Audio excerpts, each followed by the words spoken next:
Hi, I'm Jonathan Stubbs. And I'm Kieron Shepherd. Welcome back to Property Developers Playbook. This is the podcast where we talk about the business of property development. So whether you're just starting out or looking to scale, this podcast is for you. Yeah, if you're joining us again, welcome back. And if this is your first time watching us, welcome. Please like, subscribe and follow. A few episodes ago, we spoke about interior design and developments and how they work together and building up your professional team, having an interior designer on your team. So this week, we've got Tanith McKenzie, who is an interior designer. She works with developers as well as retail clients. So we thought we'd have you on the show. So thanks very much for coming in and joining us. Thank you for having me. First of all, who is Tanith McKenzie and what do you do? Tanith McKenzie, I'm an interior designer, residential interior designer predominantly. I specialise in mainly turnkey projects for private clients and then helping developers specify and get properties ready for the market, and sometimes they're show homes. So yeah, very broad. It just depends on the project and the client at the end of the day. How involved do you get? Oh, again, it depends how involved the client wants me to get. I can come in right from the get-go, and when you're instructing your architect and your building team, comment on plans and take you through the whole process, procure all your furniture for you, project manage your projects for you, install, make sure that I'm the one there that's steaming the bedding, so you walk in for private clients at the end of the day, you open your cutlery drawer, everything's there, toilet rolls are all there, and then same with developers. It just depends on budget, timeline, scope. It's all down to the individual needs and the individual project as to how I can help. Okay.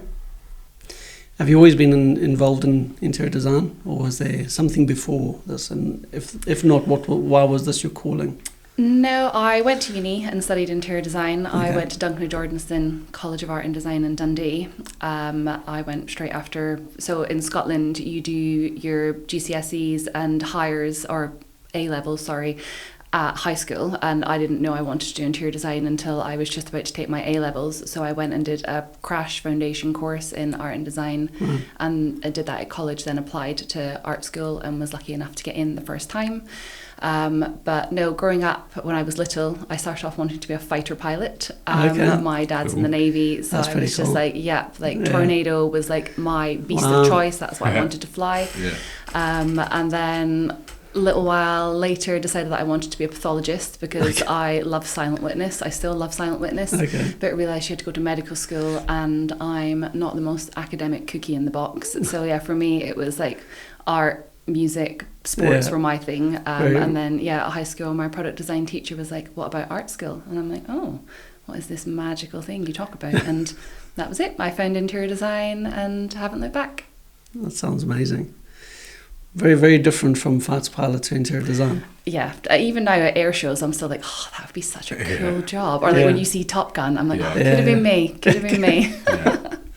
We always say that. I'm always like, I'd love to be a pilot. Yeah. I'm always saying, how do I do it? Got to do it one day. Yeah. So have you actually taken any lessons? No. I just because I was born in Tralis, grew up in Helston, and then we moved to Scotland when I went to high school. Wow. So my dad was in the Navy, so he was at Culdrose, and back then the air shows were a big thing at Culdrose, and the Tornado would almost turn over our house then to fly back up to Scotland. Wow. And it was just like, oh my God, this is so cool. It's other than being on a commercial plane, it's the closest I've ever got to being a fighter pilot. I think I've done some flying lessons, but I actually think I want to do helicopter license. Yeah? Oh, that'd be cool. Because no runway and all that. But I've heard it's harder. And also, if anything goes wrong with the aeroplane, you can at least glide. Helicopters. Yeah, true, a bit scary, I think, helicopter. Yeah. Anyway. What areas do you cover? Southwest of the UK. Predominantly like to stay in Cornwall, but again, it just depends on the project. If I'm project managing and you want me to kind of help oversee your trades and timeline, then you're going to need me on site to be there for first fix, second fix, to make sure that the right I've had it before where a decorator has hung the wallpaper back to front, so the pattern has been stuck to the wall. Projects that are a little bit further away. How do they get that wrong? I don't know. I don't know. I can think of a few people that would do that. So if you were wanting me to project manage, then Cornwall is the location for me. Whereas if you were, I've got some clients where I basically take them right up until what I have as my stage 4 in my design process, and they essentially get a manual and then they hand it over to their contractors. It's got all the information for where they're going to procure their furniture from. They're given floor plans where everything is clearly marked and labelled, the same with any accessories that they're ordering. So with that, that can be anywhere in the world. But if I'm project managing for you, then I want to be in Cornwall. Obviously, it's never a no, but there's just logistical requirements that then come in. I can understand that. Okay. And do you do mainly retail clients or developers, or is it a fair mix? When you say retail, you mean like residential? Residential clients, residential is what I've always worked in, more so now pushing into the B2B with the developers, but it's still for private homes at the end of the day. I've done a few commercial spaces. It's very transferable skills. It's just legislations are slightly different, but wouldn't say no to a super yacht. So anybody's got a super yacht, I'm your girl. I've always liked the idea of that as well. So you were telling us pre-show, you were telling us about a client that had a certain choice in materials, etc. When you walk into someone's house, do you find it hard not to critique or comment or switch off, or do you automatically go, I wouldn't have done that, or that's a good choice, or what do you do? Always. It's hard to switch off, whether it's somebody's house, whether it's a restaurant, a hotel. Like her husband, like I feel like every time we go away somewhere, I'm like, have you noticed this? Have you noticed that? And I think he is now starting to notice as well. Okay. So what never bothered him before? Now I was going, that's what you mean. Or that you point something out and he now can't unsee it. Right. But I think it's part and parcel. Like, when a chef goes to a restaurant, they're going to think about the food and what they would have done differently, or maybe you wouldn't have done that. So, I don't exactly, unless somebody asks my opinion. I think it's more pressure when people come to my house because they're like, oh, we're going to the interior designer's house. And I'm like, oh, God. Yeah. That's a good point, actually. It's more... Although I've been to interior designers' houses and they're amazing. Yeah, and they always like, I haven't quite finished any art. It's actually impeccable. It's like, but they'll always find something. But then do you find also then people are a bit like, don't look over here when they go, like I'm thinking now you're in our offices and things, I'm like, it looks rubbish, I'm like, don't look at that. This is awful. Do you find people treat you a little bit differently? And it's just like, like you said, I'm not quite finished this, I was thinking that, or like, what do you think? And then sometimes when you do comment, it's a bit like, I don't want to do that. And it's like, don't ask. I wasn't talking about that. So, I quite like that. That's hard as well. And it's that you don't want to, at the end of the day, it's their home. So it's trying to give advice, but just be mindful that it's subjective and it has to work for them at the end of the day. Like, it doesn't matter. It's not my house. So, and the same when they come to my house, they might not necessarily like what I've done either. Have you got a certain style, or like, I know on one of the sites that we had done, the apartments had more of a boho style, very neutral, more kind of. Do you have a particular style, or do you just look at whatever's trending, or you just go on what the client says, or how do you influence anything like that? I think it has to be client-led, especially for private homes, but I would, like, my style is timeless, classic. I don't want you spending tens of thousands, perhaps hundreds of thousands of pounds on your home, and then 5 years later you're like, what the hell? I shouldn't have done this. I always want it to be that it's timeless, it's classic, it's going to stand the test of time. So, really pushing for good quality materials. Even things like sofas, so many sofa companies now will give you like guarantees on their frames for like 15, 20 years. So it's like, encouraging clients to spend their money wisely where it's going to matter, and, not to be spending 50 grand on paving slabs when you live in the UK, where you might want to allocate that money right now to your sofa, to your bed, where you're actually going to get the value for it. And then maybe your external areas come as a phase 2, phase 3. Well, I mean, this summer it's been glorious, but we haven't always had those summers. But yeah, timeless, classic. I don't want you to be turning around in a couple of years' time and I've done something that's, and unless the client is all guns for it, and I've had clients that have had leopard print staircases put in and like really bold, eclectic walls that wouldn't naturally be my style. But that is a very personal choice in that instance. But I think when it comes to your interior architecture, your kitchens, your bathrooms, your doors, ironmongery, I think you just can't go wrong with timeless and classic, and then you can inject your personality around it, whether it's light fittings or maybe you've got a really eclectic dining set, seat bits and pieces. Okay. How involved do you get from an interior designer point of view? Do you kind of start from the very beginning? I know we've shared recently our list guard project where we in design stage. And we're going to go into for planning. Is this when you normally come in, or when do people normally bring you in? And then what would be the process if you had to take us through you said stage 4 earlier? Yeah. What does your process look like? Well, they normally bring me in too late. They normally bring me in that's what we said last time. Once the plans are approved. Sometimes that they're already past first fix, and then they come and have a conversation. And it's like, oh, we want to do X, Y, and Z, and it's like, okay, well, see all these pipes that we've got running around and all these cables, like. We're going to have to go back a step. So I like to be involved right from the get-go. So as soon as you're appointing your architect, your builder, or your contract team, however you're running your project, like that is when you should be talking to your interior designer, because I'm going to have different conversations with you that you're going to have with your structural engineer, with your architect, with your builder. I'm trying to get inside your head essentially, and it's like how are you going to live in this house? Like, what is your morning routine? Like, do you come down the stairs straight away? Like, do you like coffee? Do you like tea? Like, are you someone that likes to get in the shower straight away? And it's like you shouldn't have any first world problems when you're renovating or building a home, spending all this money. It shouldn't be like, oh crap, like if we'd only done this. Those are the questions that I'm trying to ask and get you to think about, so that you've got this home that just flows effortlessly. So how do you relate that then to developers, where it's not your own personal home, but it's for someone else? Those type of questions, like what's the morning routine, when we don't know what their morning routines are?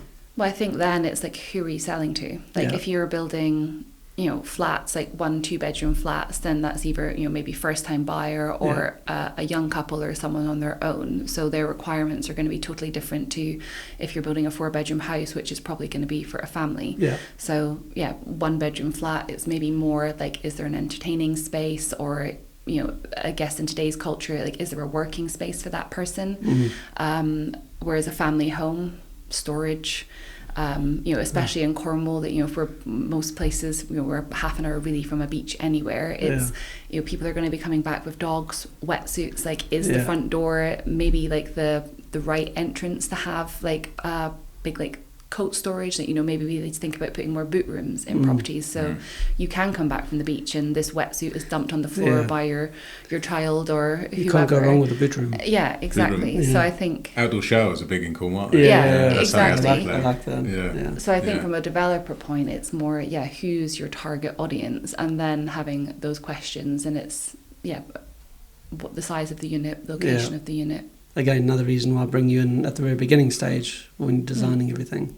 Okay. We have on the construction side, on your first point there about almost coming in too late, and then what we find on the main contractor or builder side is that the client thinks they've communicated all the information over, and then we're trying to ask without actually being interior designers, because we're not, as the builders, and we're there going, okay, so what are we doing? We need to know what we're doing. And you'll start and they'll go, oh no, we wanted one of those things, that like, you do a shower, where we put the shampoos. Oh, what niche? You've never said niche. Nobody said niche. There's no design for niche. Oh yeah, we want one. And you're like, all right, well, we'll just undo everything we've just done, and we'll just put you a niche in, and we'll make it work with the tiles.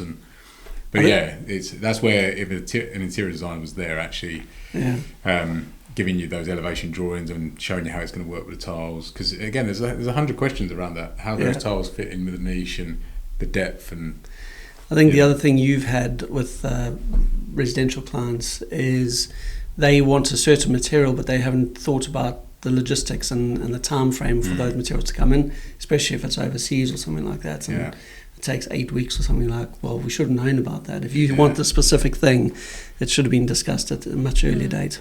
Yeah, it's quite hard though because we're too late. By the time we've got in there, it's really difficult to at that later stage to say you need an interior designer, or in a lot of the cases they think they're the interior designer. Yes. The client's already, and some of them are very good, but some of them are not. They just think they are. They've watched all the programs. Different choices. Yeah. I suppose it's like I know it's stereotyping, but usually the lady of the house is better, but maybe not always as good as the interior designer. And the same with the man in the house who can do a bit of DIY and telling us how to build the house. And it's a similar sort of scenario. And you might have hung a door or put a cupboard in somewhere, and he's like telling you how to put stills and knock throughs and stuff. And it's you've sort of just got to be a little bit, I guess. I don't know, just soft with them. Soft, and sort of go with it. But it can be frustrating, kind of. I suppose it's. Oh yeah, definitely. I think as well what doesn't help with everyone thinking they're interior designer is social media. Instagram is full of, and don't get me wrong, like people have done beautiful jobs to their homes, but it's like, but when you say interior design, I think you mean interior styling. Like, you've picked some gorgeous cushions, the room is beautiful, but behind all of that, what do you know? Like, what do you know about your RCP? Like, where are all your joists? Like, where are your smoke detectors? Like, have you actually commented on any of this? Like, do you know any of this? That is a real bee in my bonnet at the moment that I like to talk about. And just the difference between an interior designer and an interior stylist, and there's nothing wrong with either profession, but it's just busted my ass off for years to get to where I am and to know what I know, to then call yourself an interior designer when it's like I could quite happly put a plaster on my daughter. It doesn't make me a doctor. So don't leave my profession alone. But then there's I wrote something the other day on LinkedIn, and someone commented saying interior designer, do you not just mean you're a solicitor's housewife? And it's just like, what? And I was like, are you joking? And he's just like, no. He's just like, I think there's bigger matters in the world than interior designers, and wherever you think that it should be protected or not. And it's just like, okay. And he was a stonemason as well, and I was just like, so you're in the industry. But then I think that is where the lines are getting blurred, where I've heard it a lot from builders that I now work with, where they've worked with interior designers before, and there's been a lot of mistakes. It's just I do think that it's an issue in the industry, that nobody's really held accountable. We don't really have a strong governing body to protect us. So no, that's true. I think you're absolutely right there.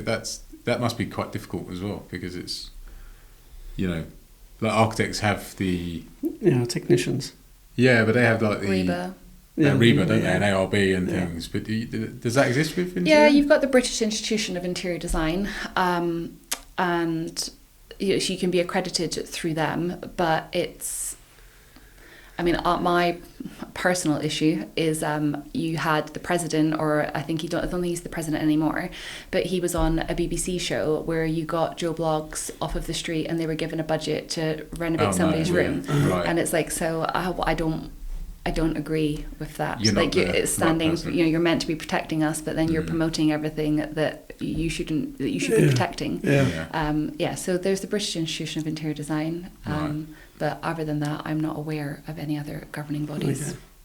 It's tricky as well. I think that sort of clarification between, like you said, architectural designer, or like I say, architectural design.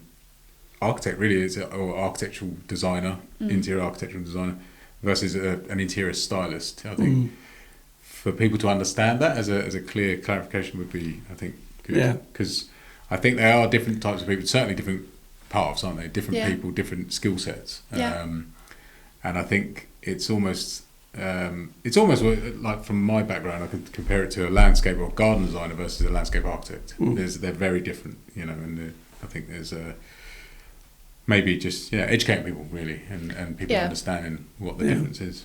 Well, yeah, even within interior design itself, like when I was up and working in London, in most practices, you would have your interior architects and you would have your FF&E designers, and that you would have, you know, a head of IA and a head of FF&E, and then you would work together on projects.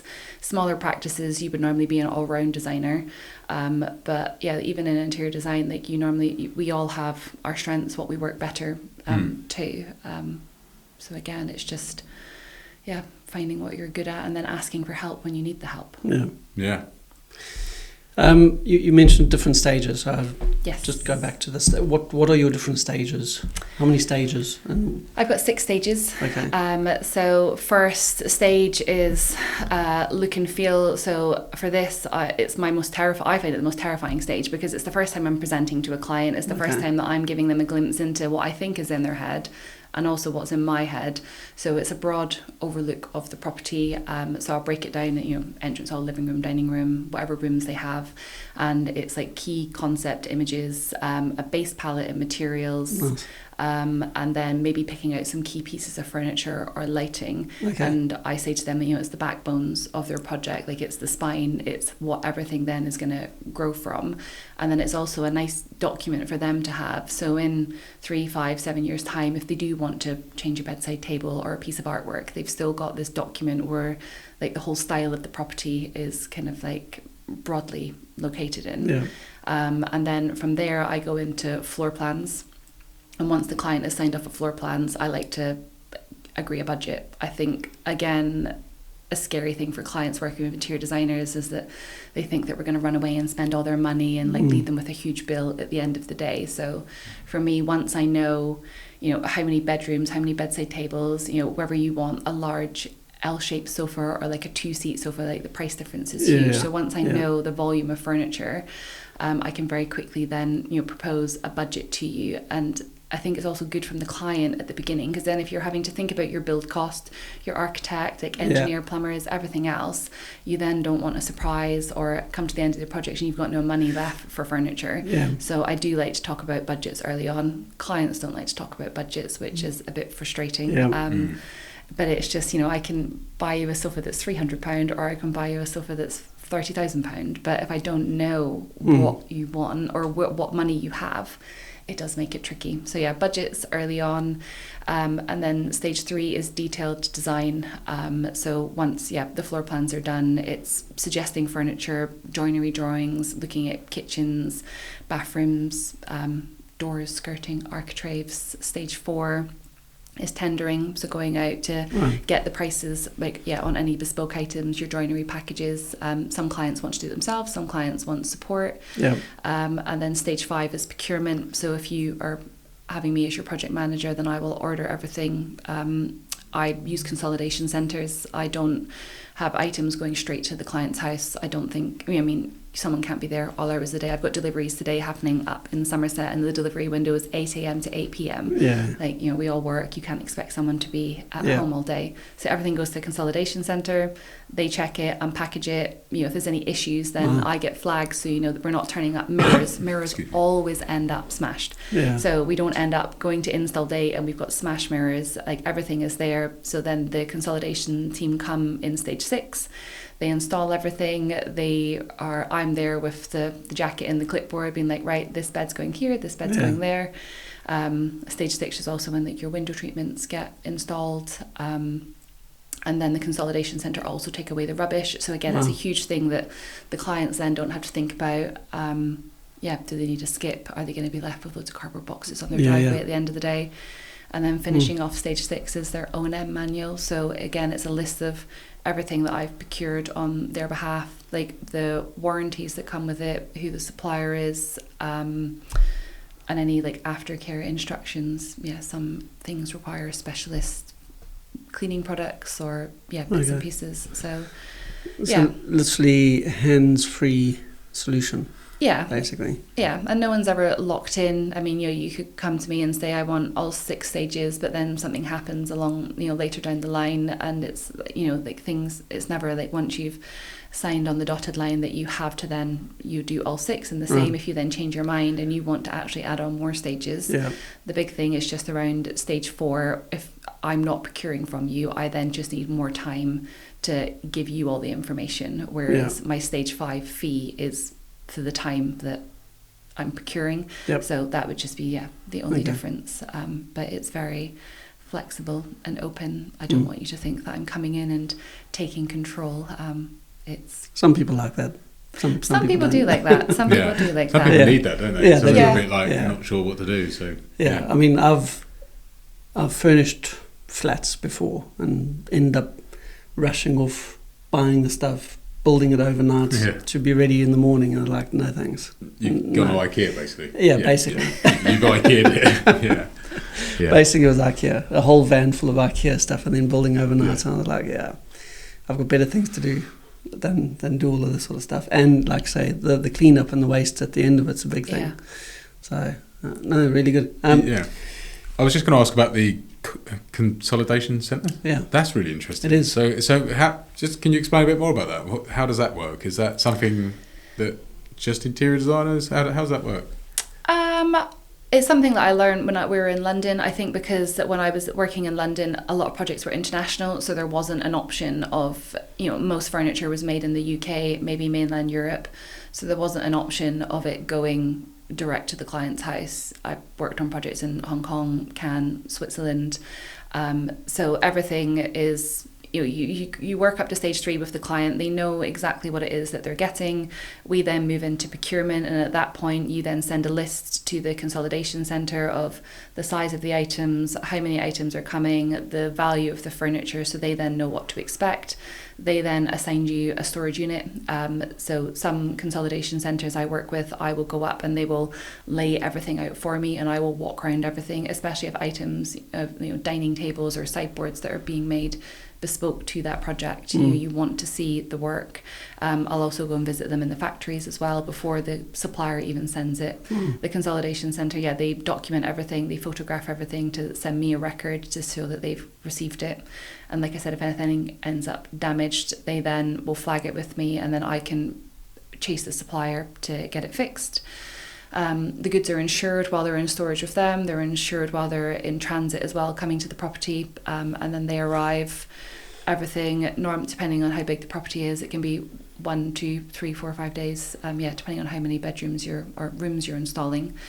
And they will install everything. Some of them will hang artwork and mirrors for you. Some of them don't like to do that, so you need to get in a separate team. But it's just, especially because I'm on my own, like I don't have a design assistant or any other team members. So, I mean, I'm strong, but I'm not carrying a bed up the stairs sort of strong, or even a mattress. Like, I'd probably be crippled at the bottom of the stairs. So, definitely working on my own. I need the support, but it's, just the...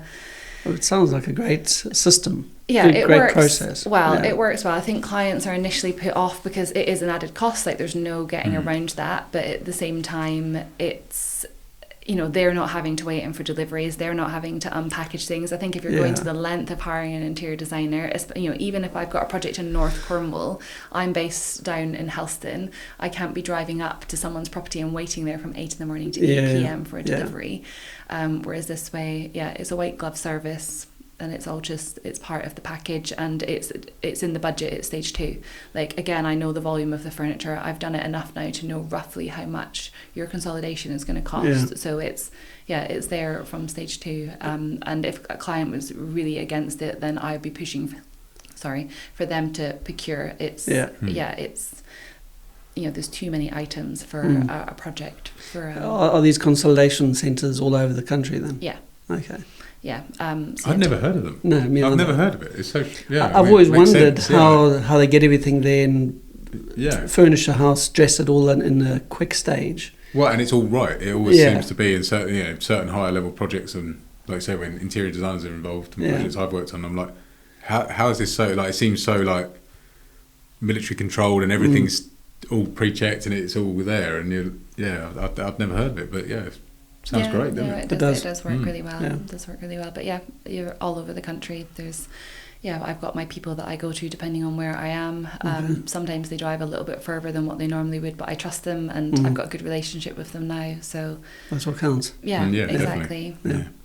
You're talking about budgets and not leaving it to the very end when there's no budget left. This is a problem you've had with when it was landscaping, wasn't it? Because landscaping always seemed to be the very last thing that got done. I can see how interior design would fall in that last section as well. When it comes to working with developers and designing to budget, how does that work? Again, very similar, I guess. You get given a figure and what can you do for that?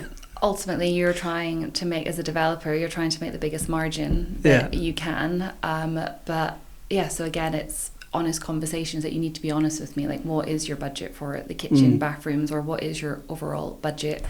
Who is your target audience? What is the location? Some materials are not going to be suitable for some locations, but I think it's for a developer that you shouldn't be spending like a luxury budget, but the property needs to feel like a luxury property, and that can be done so easily. Like, before we were chatting about even just color choices, like, a tin of paint is a tin of paint. Obviously you pay for the brand, but whether it's a white or a brown or a red or a blue, like, it's all the same price at the end of the day. So I think it's just little things like that can really help a development.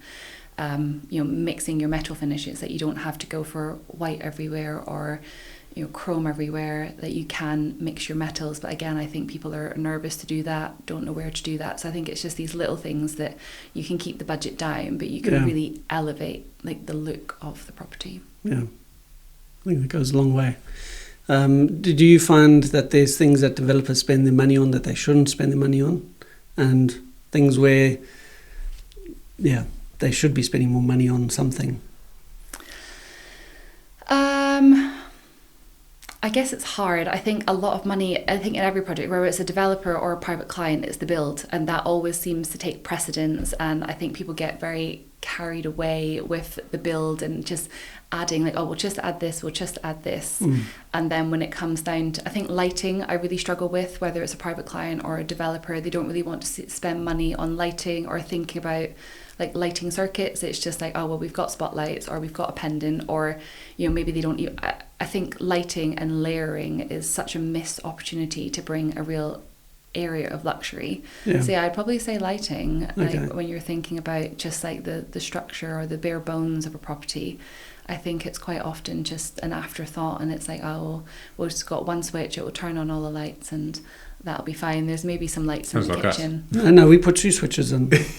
What, one either side of the room? Exactly. No, they're next to each other, but they handle two different circuits. Yeah, but I just think it's a missed opportunity. Like, you could have, over a kitchen island, like some nice pendants. It's on a dimmer switch, and it's just, there's going to be a slight inflation in cost for a dimmer switch and a driver, but but it's just that added layer that you're giving to your client that's like, okay, this really has been thought about. I can see myself here of an evening, glass of wine, my friends are over, and we don't have these like surgical lights hanging above our heads. So I think it's a very quick, easy fix. So dimmer switch. Dimmer switches. Do you feel that we as developers, so from our point of view, which we would, our aim is to try and self-plan almost, but do you think that sort of show homes or show apartments is a way forward, try and get one to that point as soon as possible? Do you think that's... I think it depends on the style of the property. I think if you've got a property that you've designed where, a 21-year-old can walk in and imagine themselves living in there, but also 40, 50, 60-year-old can walk in and imagine themselves living there, then I don't think there's maybe such a need for a show apartment. I think if you've got a space that's maybe a bit tricky, or rooms that are a bit tricky, or maybe you're working with finishes that are a bit tricky, I think then a show apartment could work well. I think, large open plan spaces can sometimes scare clients, and they don't know how they're going to position furniture, even on plans. You find a lot of plans, I see a lot of estate agents where they plot all this furniture, and I'm like, bullshit, like there's no way you were fitting that amount of furniture in that space. Shrink it all down so it fits. I think, sometimes, like large spaces can be a bit overwhelming, so you could just, you don't have to stage the whole thing, but even if it's just, you do have this large open plan living kitchen diner, you could just put some furniture in there so people can see themselves walking through. With things like that, most things you can get items like that on like a 7 to 14 day lead time, so if you have had a property on the market for a while and it's not selling, then it is something that can be turned around quite quickly. I'm helping a developer up in Somerset, and I've had a month to turn around a show home because they've taken it off the market. It's not sold. So the units are going back on in September, and they want one of them as a show home. So yeah, it can be done quickly. But yeah, I think if you've nailed the materials and thought about your target audience, then you shouldn't need a show home, really. Does the developer then rent the furniture for the show home, or do they then buy it and sell it as a furniture package for the property? You can do both. This one has bought the furniture, right. And yeah, I'm unsure whether they're going to sell the furniture with the property. But then with that, I would say, if you're having a property that's going on at the higher end of the market, £750,000 to £1 million, you need to be spending the money on the furniture. And as a developer, when you're trying to make the biggest margin, you're not going to want to walk away or drop 100 grand on furniture. But for a property of that value, in my opinion, that's what you need to be spending on furniture, at least. Like, you can't really be expecting clients that are going to buy a house for £750,000 to be sleeping on a £100 mattress. But then maybe there's some transparency with the client, and it is, this is the level of furniture. But I think if you are furnishing to sell furnish, then you need to think about that at the beginning as well, and that you need to build in the furniture package in line with the value of the property. Okay. I was going to ask a question about the budgets, but I forget. Okay. Anyway, on to the next one. We'll move swiftly on. So you spoke about the lighting. We spoke about the kitchens and bathrooms and everything else. If you had an extra 10 grand on the development, where would you spend it to get maximum value? Because one of the things if we're trying to make a change, we always think, well, if we spend £1, as long as we make £3 back, we're good. Hire an interior designer. There we go. That's where I would put your 10 Good grand. answer. No, I think it's the things that people are going to touch. So like your doors, when you were pushing open a door, you want a nice weighty heavy door. You don't want a door that's going to fly open. We agree with that. It's things like that, like the quality of the ironmongery. I mean, we can all run down to B&Q and get a handle. Like your tap fittings as well. You want things that, I think anything that's going to be used time and time again are not the places that you should be cutting corners on. Okay. So master bathrooms, kitchens, doors, even light switches. They're things that you're not necessarily going to pay attention to, but they're always going to be in the background. You're just giving yourself the breathing space to think about your small power and data plans. Like in my home, I've got a 4-gang socket, and then next to it, but slightly down, is our thermostat, and I'm just like, why can they not just be in line? I think little things before. Like that, that it's just, I think you're not necessarily going to notice it maybe the first, second time you go in. Maybe some people will never notice. But I think anything that has got high traffic and that ultimately you're touching on a day-to-day basis, you need to be spending money on. How involved do you advise or get in when it comes to smart homes, like all the new tech that's, Google lighting or whatever it is? You know what I mean? Where you can talk to Alexa and switch the lights on, that sort of thing. Do you do all of that as well? I wouldn't really comment on that. I would work with a specialist on that. I mean, I can specify the fittings or liaise with a specialist, but it's not my area of expertise. I would be more looking at just at how the lighting is positioned within the room, and then having a chat with whoever is your AV specialist. Same when it comes to like home cinemas. I can be helping pull the look and feel together to make sure it's working with the rest of the house. But in terms of... But you'd oversee all of that as part of the kind of design and everything else. Yeah, definitely. You also mentioned about dealing with estate agents and positioning of furniture. How is AR changing? Because a lot of estate agents are now using AR to furnish properties. And they look great, but when you actually go look at the property, it's like, that doesn't look anything like the picture I've just seen. How are you finding AR affecting interior design, interior styling?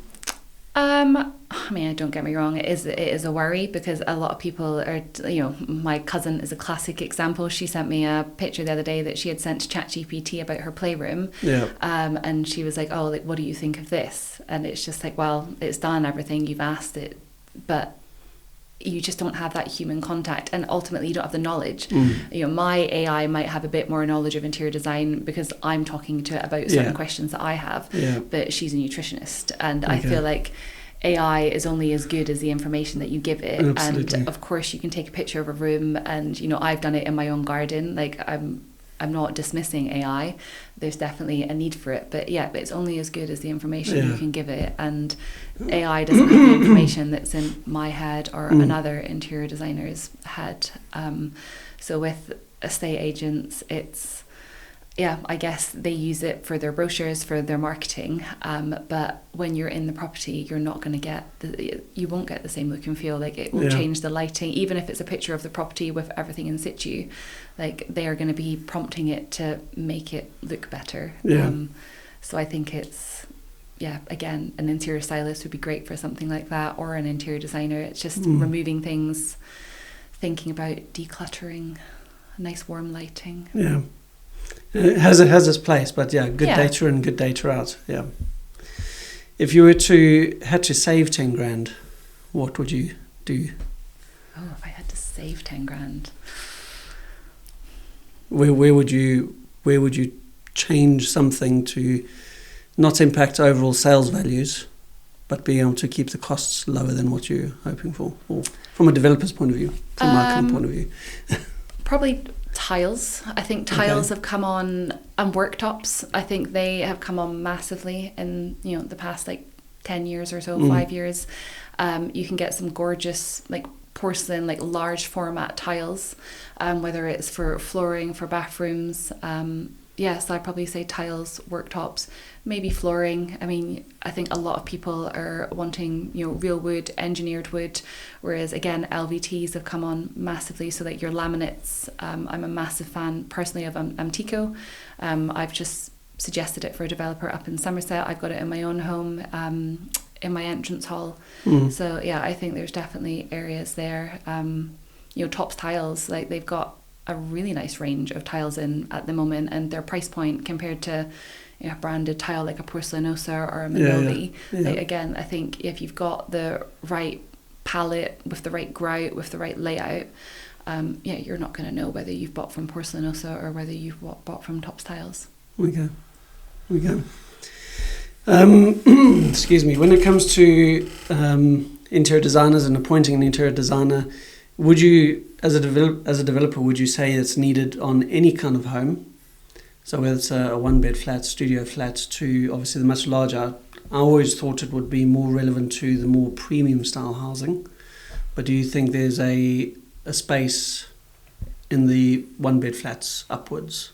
Definitely. I think it might not necessarily be that I'm coming in and chatting to you about finishes. It's more the layout and who is this aimed at, and how the flow of the property is going to be, thinking about your socket positions, lighting positions. So it'd be more of a design consultancy. But I do think there's definitely a gap in the market for it. I spoke to you guys earlier about radiator positions and first fix. It's not necessarily the architect's job to think about these things. This example was for window treatments, and there's gorgeous window, master bedroom, but there's radiators either side of this window.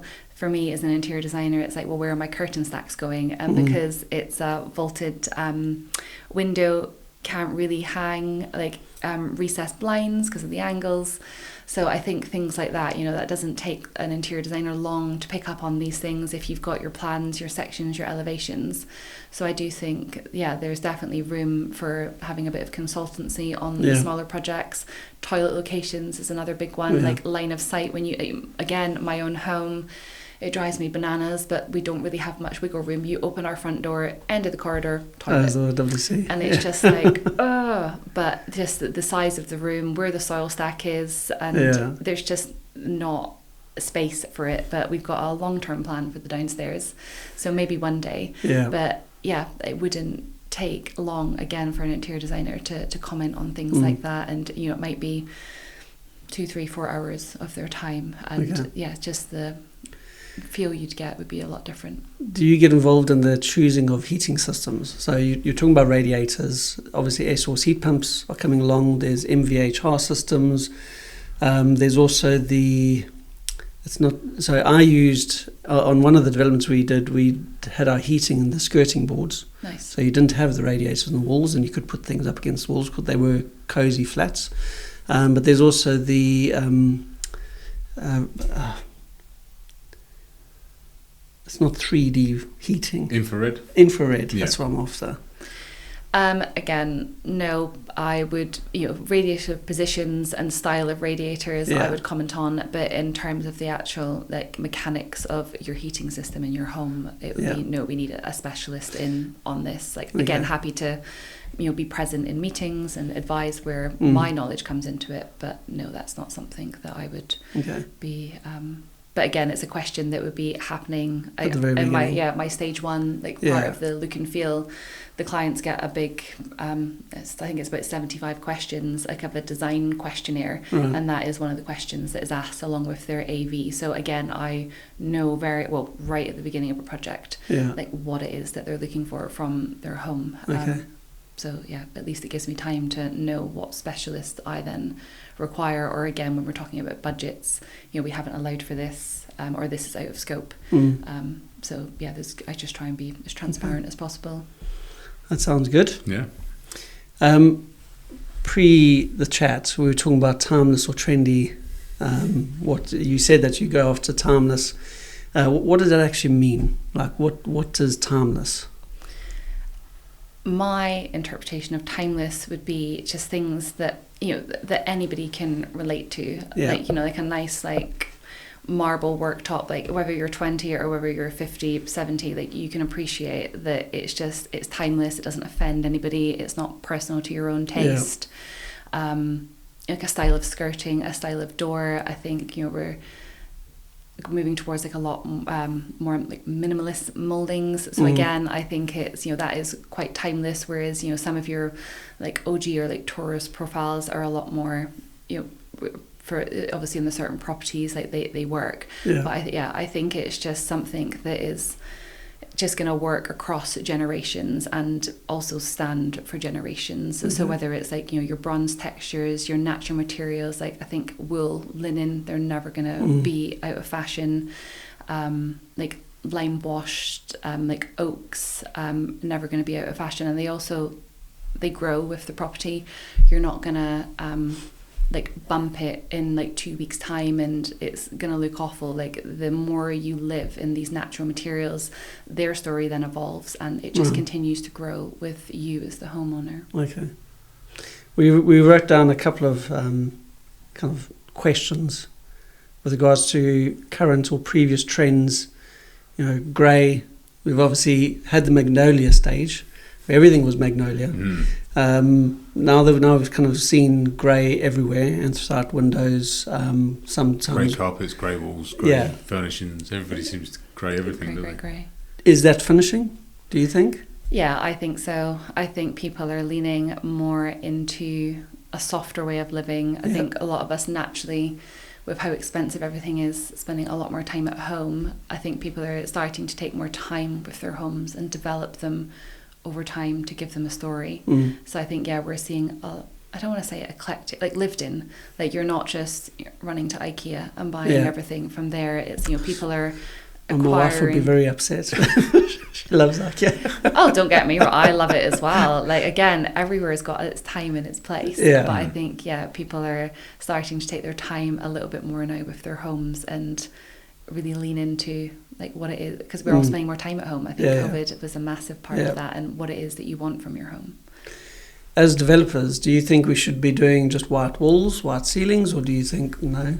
You think we should be doing feature walls? Not feature walls. Not feature walls? Not feature walls. I think a neutral palette, but you've got such a broad collection of colours. I mean, I personally use Little Greenie as my paint palette selection. So I do think you should be leaning into the warmer, darker, bolder of the natural colours. I was saying to you guys before that Silt from Little Greenie is I love it. It's in our master bedroom at home. It's, you know, really like warm, like biscuity almost like sort of colour. But yeah, it's just, it brings depth to it. So I think that, yeah, you should be staying away from the whites, you know, whether it is white walls, but then maybe it's your skirtings and your architraves are, you know, a slightly warmer colour. And again, it's a very cost effective way of just adding something. depth. Yeah. But a lot of smaller developers like us, we want to stand out. You know, a lot of bigger nationwide developers, they do it quick, they do it cheap, they do the panel doors, they don't go for that heavy set door that you're talking about. We like the heavy set doors. We like the brushed stainless steel kind of ironmongery. Yeah. Once, like I say, the touch and feel makes a big difference. Whereas bigger developers, that it's kind of churning it out as quick as they can, and not having that kind of variety. So as smaller developers, I suppose in some ways you do need to try and find your unique selling point that makes you stand out from everyone else. You say that's the best way of kind of doing it is through this. Yeah, it's just that you've considered everything that you've done, which you have to have the luxury of time to do that. But it's just little things like your grout lines and thinking about tiling when you're talking about, you know, a client wanting an alcove or a niche in their shower, but it's the time that you then have to then take to think about the depth of the tile, how then that tile sits in line with all the other tiles, how the grout lines are going to look. You know, when I'm thinking about the elevations and then a flooring plan, it's okay, well, if this is the tiles coming on the floor, then how does that marry up with the tiles on the wall?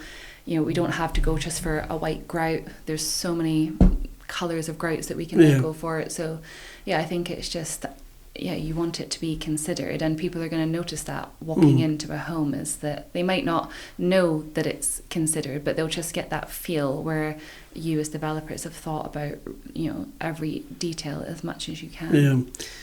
I suppose the risk is that you're putting too much. If you put something in, you don't know if the person looking at it's going to like it. Yeah. And that's the risk from a developer side of things. You want something that's going to be appealing to everyone. Yeah, and sometimes you're in danger then of it just becoming a bit bland. A bit boring. Yeah, and kind of hitting the nationwide developer route. Yeah. But then I think that's where you can go for a tile that is, you know, relatively neutral. Again, it's not going to offend anybody. It's not something garish or trendy. Yeah. But then that's when you're mixing your metals in your bathroom. Maybe you're mixing even sort of styles. Maybe you go for like a more traditional bath tap basin tap, but then maybe in your shower it's maybe a bit more modern. And again, these things, like it just gives that, again, added layer of depth, but you're not kind of driving necessarily towards one target, but it's just just another way of thinking about it, and just giving it a bit of design depth without having to try too hard. Are you black or chrome in the bathroom? Probably chrome. I would go maybe like an age bronze in a powder room or like a downstairs loo. But again, I think, or maybe in a master, I think it all depends on the brand that you go with, and then ultimately what it is that you want. I think personally, if I had a master and it just had an overhead shower, a little hand head shower, a tap and a flush plate, I'd be more inclined to go for like an age bronze. But I think if you're then starting to add bath tap, a spout, a handheld shower, an overhead shower, I think if there's going to be too many, then I think it personally can look too much. So I would go for a chrome, or I would maybe think about mixing some metals within the bathroom. But then it depends what you're doing with the tiles. So. And kitchens, do you go bold or do you go, I mean, we're talking about, so we've just chosen kitchens for Saltash. We went for matte finish rather than the gloss finish. We chose a few different colours, so a darker green, a sandstone and a metallic bronze, which is like, all of them are going to look very different rather than just being all very generic. Do you see any kind of trends in kitchens, colours or anything like that at the moment? I think they're a bit more neutral at the moment, or at least that's what I have seen. Yeah. But I think your kitchen is a good place that you can be bold, and then it would just be thinking of what's going on around it. You know, if you're bronze kitchen, you're then not going to go for, or maybe, but you probably wouldn't go for like a big ornate dining table and big chandelier. Like the bronze of the kitchen would be like your statement in that room. Whereas maybe if you had a more neutral kitchen, you're then thinking about statements elsewhere. But I think that comes down to the property and like where, like, how you can show off your kitchen. I mean, we all spend so much time in it. Yeah. It's the heart of the home. Especially, I think a lot of homes are becoming more open plan. Yeah. So I do think it's a good area to show off, inject a bit of money into it. Again, hopefully you're going to have it for 20, 25 years. So I don't think it's somewhere that should be skimped on either. Yeah. Okay. Do you think there's any trend developers should stop using? White everywhere. White everywhere. Okay. Yeah. I think people want to walk in and they want it to feel like home already. Like we all make our minds up within 3-5 seconds wherever we like somewhere. So I think if you can create a home or a unit where you walk in and it feels calm, it feels warm. Again, the client's not necessarily going to know why. Yeah. But I think if you're walking in and it's a light floor, light doors, architraves, the ceiling's white, you've got then recessed white spotlights in your ceiling, it's just going to look very clinical. Whereas, you want to give them warmth. Okay. Interesting. We have to rethink our whole approach. So we've kind of covered a lot of these. Do developers need interior design? We've kind of definitely established that it's advisable to have someone like you on their professional team helping from the very outset on that. Show homes and selling the lifestyle, again, you've kind of covered a lot of that already. I think we did one show home and it definitely helped the sales. I think we sold a lot off plan though, and I think that's always the biggest thing from a developer, if you can get sales off plan. We're talking about your 53 unit site of phase 117. Yeah, we'd be looking to get a show home on that sense. one done fairly quickly. Timing and you'll definitely would want to show home. You want people to walk around and see what it feels like. And I think the brief would be really good because you've got this sort of heritage looking, what they call miner's cottage, for terrace. So that the external, you're very much fixed on what that typical Cornish cottage looks like. Granite stone. And the interior is really open to now looking at what that modern lifestyle looks like in that little cottage. So that could be quite interesting. Well, we'll definitely get involved in looking at that. Definitely. I'd love to. Yeah. Very, very I think nice. What could be good as well with selling off plan is, again, if you've got the time, is just like different layouts. So like you've got a couple of different units, but maybe you've got like 3 different options for layouts. Again, if people are buying off plan, they're buying quickly. It's you could do these are 3 different options of how one flat could look just on a plan, different bed positions. Maybe one room isn't a bedroom, maybe it's something different. I think that could just, again, people just like, I never thought of that. Just a very quick way to excite people, give them something different, feel like they're getting something different as well. Like nobody wants a carbon copy of what everybody else has got, whereas if they feel like they're getting something a bit more premium, but to you it doesn't, it's not like you're changing the internal wall configuration.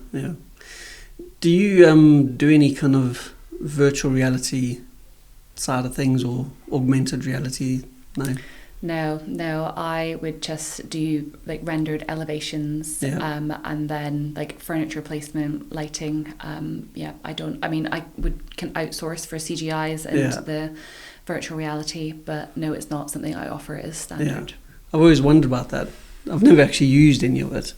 With the VR, I've only worked with one architect that uses VR. And it works really well. I think certainly when there's the clients having a conversation or maybe an argument between like a couple on a decision that needs to be made, it's very good for making a quick decision. They can do it on the spot, and it's quite good because you can feel it. Obviously it's not exactly the same, but we like it because it crosses over then those sort of 3D models into BIM, and certainly for MBHR systems and underfloor heating, electrical plans, that sort of thing works quite well. So but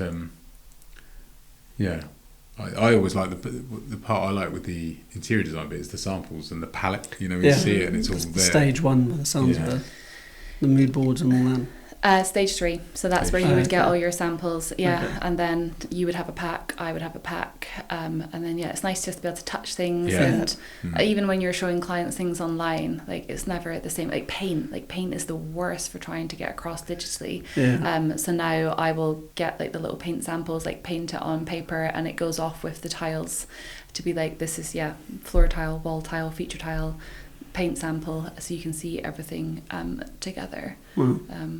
And then get to feel it, touch it. I'm bad for it. I like walk around Tesco's, like feeling the clothes. Like I like to touch things. Yeah, but that's important as well. How tactile things are, isn't it? Yeah. Like you say, the weight of a door, or the temperature of a door handle, or something. Or I really like the we've been using these brass, like antique brass handles in a project we're doing, definitely at Willow and Stone, and they've got this really nice, just tiny sort of engraved. Call it like all I can compare it to is like the grip on a shotgun. Okay. Does that make sense? It's got this sort of grip. Yeah. But they're on the handle and they're just really tactile. They just feel quality. You just straight away, like you're saying, you feel that straight, and it's they're good quality. They're weighty, although you don't feel the weight. They're substantial. They're solid. Yeah. And it does make a difference. Yeah. Just a couple of quick fire questions. Oofed. One colour developers should use more. Silt. Not white. I would say silt from Little Greenie. Okay. I'm going to see this I'm colour. going to have a look at that. Good. Yeah. What's one thing you'd never put in your own home? Oh, God. One thing I'd never put in. Other than a toilet in front of the door.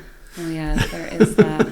I don't think it would be items on display. I don't like the kettle, the toaster, the coffee machine. Okay. So we're in the process of having our kitchen remodeled. Are you minimalistic? Yeah, so we're going to get the pantry doors. So nice. you open the doors, everything's there, Yeah. all the sockets are integrated, you can pull things out, but then it's closed off and it looks clean. I like to live in a show home with a toddler and a husband. It doesn't always go very well. Mm-hmm. But I would clever storage is so. I think storage goes a long way, doesn't it? Yeah, on that as well. Something we've seen, and I don't know if it's a trend or just that because the designer kitchens have come on a little bit, but we're seeing sort of bifold sort of pantry. If it's a shallow pantry or something like you say a coffee cupboard, you're seeing these bifold doors. Are you a fan? Are they? Yeah, I mean essentially that's what we're going to have on top of our kitchen worktops. So. We've got a blooming boiler in our kitchen that we can't relocate to anywhere else, and it takes up the only place that you would have at the moment, a tall fridge freezer.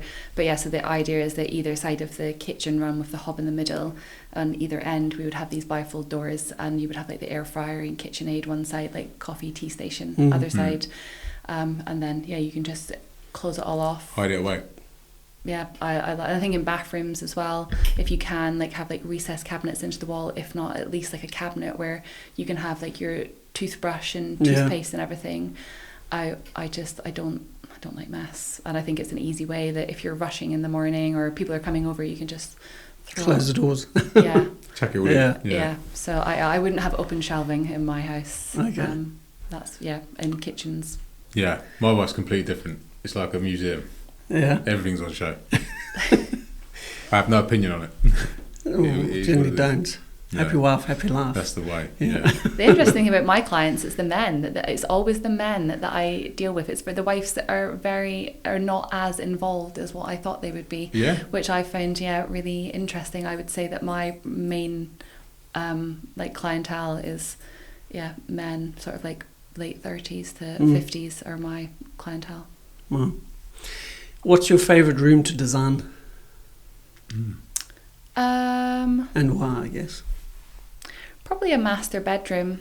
I think it's, especially if you have a family, or we're all busy, even if you don't have a family, I think it's that place where you can go be yourself, relax, retreat, recharge. So I think escape. Designing a nice master bedroom where it is your space, whether it's partner, husband and wife, or whether it's just after work you come and it's ultimately your space. No one really should be going in there. Your kitchen, you're always going to be hosting or whatever. So probably a master bedroom. Interesting. One final question. where can people find you, connect with you, and if they want your advice on their next property deal? You can find me on Instagram, just Tanith McKenzie, or my website, which is tanithmckenzie.com. Just drop me an email or a phone call. I offer a free initial design consultation, just so I can understand more about your project, more about what you're looking for, so we can get a feel for each other. I mean, you might pick up the phone and not like me from the get-go. I think it's, especially when it's a private home, you've got to have a good relationship with your interior designer. So I always offer a free initial consultation, so it gives both parties the opportunity to ask any questions, and then I can advise from there whether I can help, what help, and just explain. They might think that they want the full works, but actually when chatting to them, it's not the right option for them. So perfect, thank you. Well, we will put all of the links and everything else into our show notes, so whether you're watching on YouTube or whether you're listening on the podcast, do look at the show notes and you'll be able to get in touch through that. But thank you very much for joining us today. It's been great having you. Till next time. This is the end of the episode for Property Developers Playbook. I'm Jonathan Stoltz. I'm Kieron Shepherd. Thanks very much. Thank you.